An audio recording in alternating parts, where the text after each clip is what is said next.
बहन की शादी को 6 साल हो गए हैं। मैं कभी उसके घर नहीं गया। ईद शब रात कभी भी अब्बू या अम्मी जाते हैं। मेरी बीवी एक दिन मुझे कहने लगी, आपकी बहन जब भी आती है उसके बच्चे घर का हाल बिगाड़ कर रख देते हैं, खर्च डबल हो जाता है। और तुम्हारी माँ हमसे छुप छुपा कर कभी उसको साबुन की पेटी देती है, कभी कपड़े, कभी सर्फ के डब्बे, और कभी कभी तो चावल का थैला भर देती है। अपनी माँ को बोलो ये हमारा घर है, कोई खैरात सेंटर नहीं। मुझे बहुत गुस्सा आया। मैं मुश्किल से खर्च पूरा कर रहा हूँ और माँ सब कुछ बहन को दे देती है। बहन एक दिन घर आई हुई थी। उसके बेटे ने टीवी का रिमोट तोड़ दिया।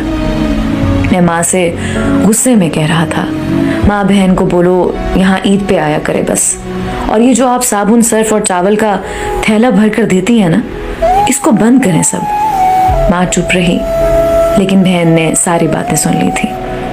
मेरी बहन कुछ ना बोली। 4 बज रहे थे। अपने बच्चों को तैयार किया और कहने लगी, भाई मुझे बस स्टॉप तक छोड़ो।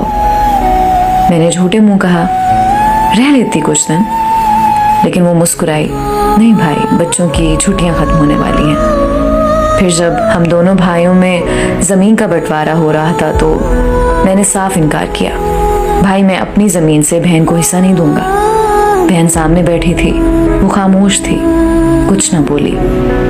माँ ने कहा, बेटी का भी हक बनता है, लेकिन मैंने गाली देकर कहा, कुछ भी हो जाए मैं बहन को हिस्सा नहीं दूंगा। मेरी बीवी भी बहन को बुरा भला कहने लगी और वो बेचारी खामोश थी। बड़ा भाई अलहदा हो गया कुछ वक्त के बाद और मेरे बड़े बेटे को टीबी हो गई। मेरे पास उसका इलाज करवाने के लिए पैसे नहीं थे। मैं बहुत परेशान था। कर्ज भी ले लिया था 1 लाख रुपया। भूख सर पर थी। मैं बहुत परेशान था। कमरे में अकेला बैठा था, शायद रो रहा था अपने हालात पे। उस वक्त वही बहन घर आ गई। मैंने गुस्से से बोला, अब ये आ गई है मनहूस। मैंने बीवी को कहा, कुछ तैयार करो बहन के लिए।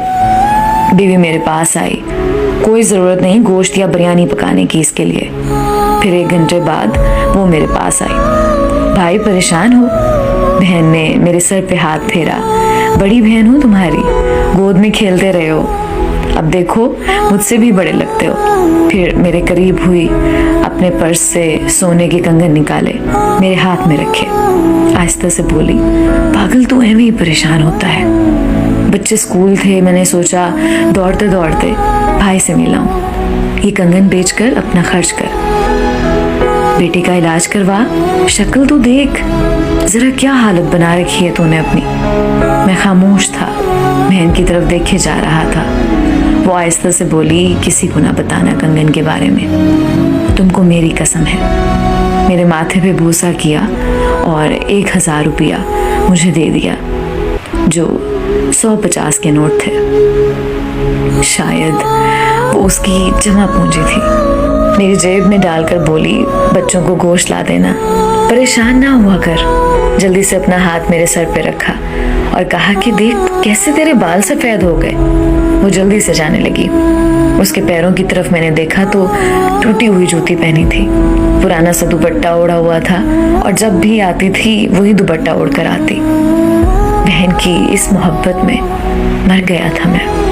हम भाई कितने मतलब परस्त होते हैं, बहनों को पल भर में बेगाना कर देते हैं और बहनें भाइयों का जरा सा दुख बर्दाश्त नहीं कर सकती।